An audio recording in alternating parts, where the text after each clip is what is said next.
Hey, what is going on, guys? This is Simunation, and today I'm going to be doing another NASCAR Heat 5 video. In this video, I'm going to be covering 5 things that are wrong with the game, 5 shortcomings that they didn't fix from NASCAR Heat 4, and things that shouldn't have happened in the first place.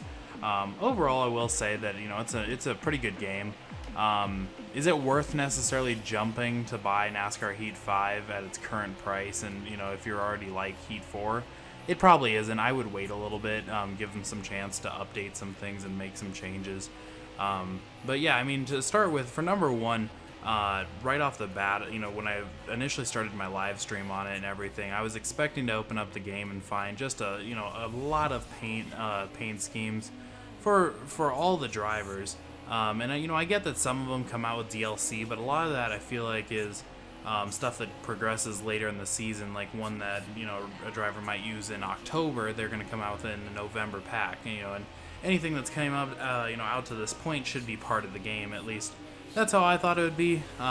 Initially, upon pulling it up, there were barely any. You just really had the starter ones. There was a couple drivers that had an additional one.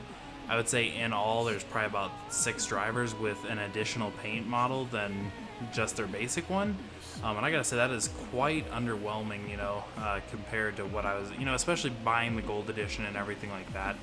You'd think they'd have, a little bit of something. I mean, with the gold edition, I guess getting the extra in-game currency is all right, but, and then, of course, getting the Tony Stewart spotter audio in his car and everything. I mean, that's cool and all. Is it worth the extra $20? Probably not. And then, of course, you get all the DLCs too, but who knows, what those are, what is the performance on those going to be. So yeah, that would be the number one, is just an overall lack of the paint schemes. Number two, underwhelming paint garage. That was something that they had advertised as being like a really big deal and one of the selling points of the game. It really is the same exact paint garage, with the only difference being that now you can change the material type of the paint. And then of course a little bit extra with like rim complete customization, and then the spoiler color as well. That is really about it. That's really about all you can change. Beyond that, there's nothing else different. They maybe added a couple extra paint models, to format off of, I guess, if that's one way of putting it. And you don't even get to change between paint models and in the formats, even in career mode.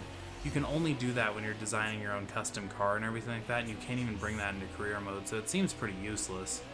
You're still assigned just the normal paint model based off of whatever sponsor you choose. I don't know why they do that. That is something so simple to fix and update into the game, but they just didn't do it. It's kind of irritating, to be honest. And maybe I'm being a little bit overly critical of it, but when you're releasing a whole new game, you got to make some changes, especially over an entire year's worth of time. In its current state with that whole paint garage, it just looks like a simple update was done. No changes really, much other than just a couple extra features.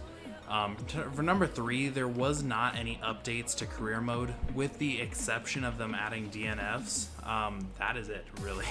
You really start, start in whatever series you want to start at. You can start at the beginning or just jump right into the Cup Series.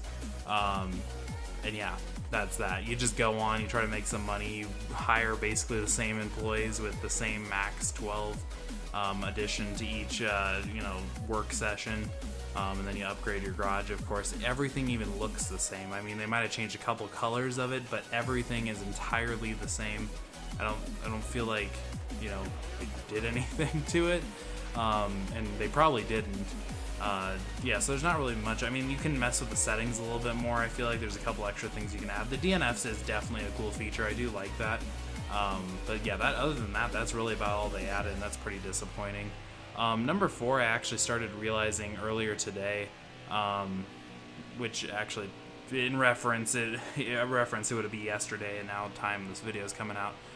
But on second day after release, or actually first day, okay, I can't get my time straight, but on the first day of release, I noticed that there were a couple glitches, such as when you change the paint rim color, it looks fine in the garage, it looks like you've selected it, and it also, when you're in pit stops and in the loading garage, right before you do practice and qualifying and change between the sessions, I noticed that the rim color's fine, but once you jump out onto the racetrack, it automatically goes to this default ugly yellow color. And unless your car's yellow or has an accent yellow color, it makes absolutely no sense. I mean, in my career mode that I've been driving around in on the live streams and everything, I'm doing like a black-orange combo color, and then there's this yellow thrown in there, and that I don't know why that's like that. I understand glitches to some extent, especially when you're doing online downloads for like DLCs and extra features that you come out with after the finished product of the game.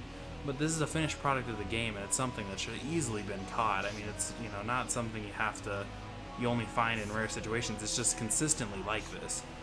So it's definitely something they need to fix.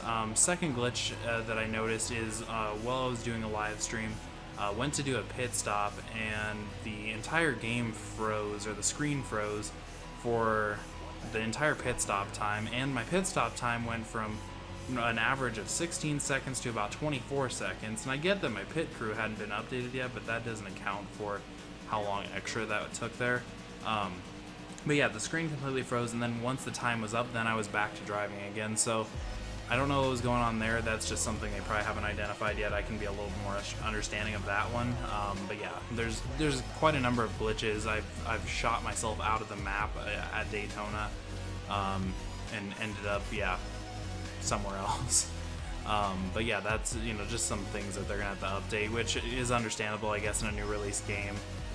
Generally not right off the bat though, unless it's just like a DLC or something like that. But I understand that one.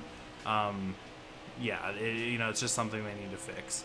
Number 5, and this is of course the final one I'm going to talk about today. There's quite a number of things that are wrong with this, but there's also a lot of things that are really good about the game too, which I will cover in a future video here sometime soon, and the things they did right. But for number 5, they did not update the multiplayer at all. It's the exact same thing. Their 100% was not a single change really done to it. You just of course join like a lobby that's already been pre-created, or you can do your own, and that's that. They didn't really do. I really wish they would add some type of matchmaking or something like that. But other than that, there's not really anything too different about it. You can't DNF in it. Everybody still sucks at driving for the most part, which of course I get that's not on them. But I really wish they would have changed something about it. And I do know that with the new gen consoles coming out, it's very well possible that they're just focusing on getting a finished product put together for when those come out.